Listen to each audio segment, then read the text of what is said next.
தந்தை கொஞ்சம் கேளுங்க, முக்கியமான சப்ஜெக்ட் தான் விவாதிக்கிறாங்க.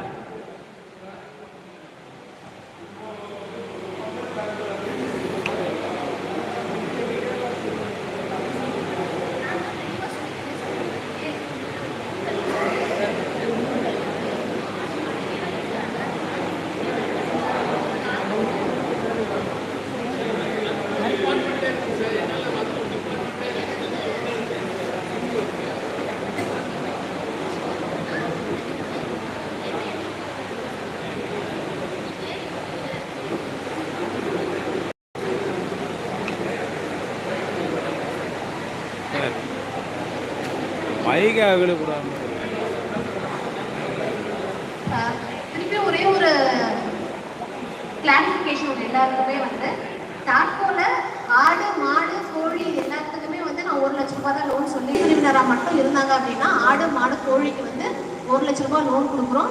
நாங்கள் இந்த தொழில் தாங்க செய்ய போகிறோம், எங்களுக்கு விவசாயம் ஆடு மாடு வளர்க்குறது தவிர வேறு எதுவுமே தெரியாது அப்படின்னா நீங்கள் இந்த தொழிலை 10 லட்ச ரூபாய் திட்ட மதிப்பீட்டில் செஞ்சா எந்த அளவுக்கு ஹைடெக்காக ஒரு பண்ண வைப்பீங்களோ அது மாதிரி வைக்கணும்.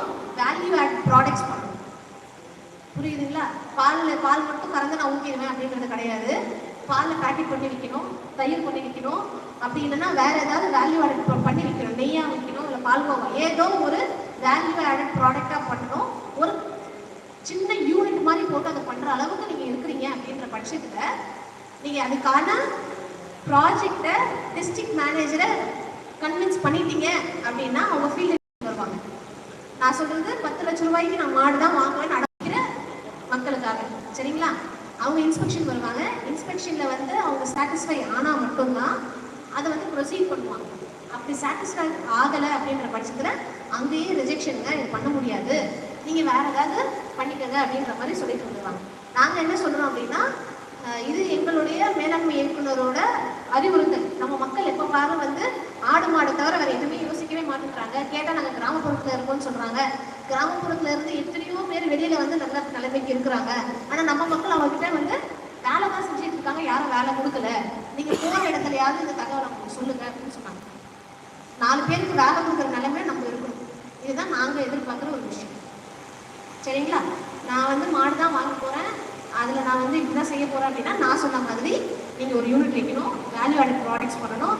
இதுக்கு 10 lakhs நீங்கள் ப்ராஜெக்ட் காஸ்ட் போட்டு டிஸ்ட்ரிக்ட் மேனேஜரை கன்வின்ஸ் பண்ணிட்டீங்க அப்படின்னா ஓகே சாட்டிஸ்ஃபைடு அப்படின்ற ஒரு ரிப்போர்ட், ஃபீல்ட் இன்ஸ்பெக்ஷன் ரிப்போர்ட் அப்படின்னு ஒன்று டிஸ்ட்ரிக்ட் மேனேஜர் எழுதுவாங்க.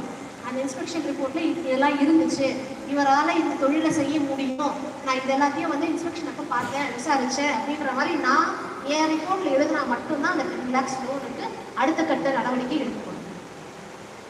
95% அதுக்கு வாய்ப்பே கிடையாது. ஏன்னா நம்ம மக்கள் மாடு வாங்குறாங்க, அதுக்கு ஒரு ஷெட்டு கூட கிடையாது. இதுதான் நிதர்சனமான உண்மை. பேங்க்ல ரிஜெக்ஷன் போடுறதுக்கான காரணமே மாடு கட்ட இடம் இல்லைங்க, அதனால ரிஜெக்ட் பண்ணிட்டோம் அப்படின்னு சொல்லிட்டு பேங்கர் ஈஸியாக ஒரு பதில் எங்களுக்கு கொடுத்துட்றாங்க. நம்ம மட்டும் வீட்டில் வாழறோம், வாயிலாச்சு இவங்களுக்கு தானே.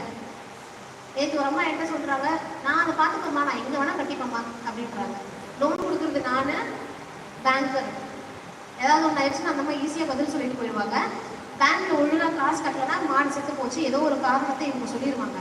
அடுத்த ஆள் போய் பேங்க்ல நிற்கும் போது அவங்களுக்கும் அது தடைப்படுது.